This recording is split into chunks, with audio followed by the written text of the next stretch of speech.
Deputy Governor Anambra State Dr. Onyinye Ibezim enwetago nzere award n'aka ndị Scout Association nke Nigeria maka ịlụlụ Chineke nna na mmadụ ọlụ. Deputy Governor anyị nwetara ya bụ nzere award site n'aka ndị otu a ka oge ha bịara kpọtụrụ ya n'ụlọ ọrụ ya dị n'Ọka. Onye nta aka anyị bụ Emmanuel Okonkwo wetara anyị akụkọ a.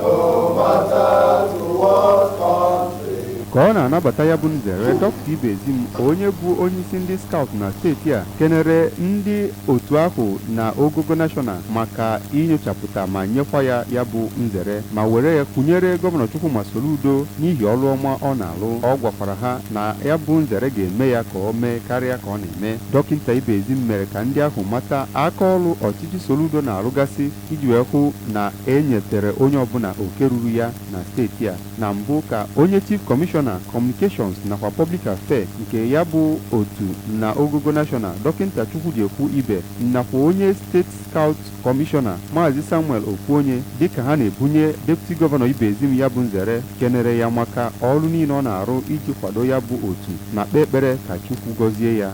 N'ozi ekere ya, otu onye n'ime ndị ahụ Maazị Echieteka Eze kọwara ya bụ nzere dịka nke kwesịrị ekwesị ma kwuo na kemgbe e mere ya onye isi ndị Scout na steeti a, ya bụ otu esina n'ike na-agbago n'ike. Onye Senior Special Assistant nke Gọvanọ n'ebe o metụtara oke ala Maazị Ekenechukwu Okoye nakwa onye Special Advisor nke Gọvanọ na Legal Matters ụlọ ọrụ nke Deputy Gọvanọ Barrister Chukwunonso Chukwudi bụ ndị nọ na ya bụ mmemme.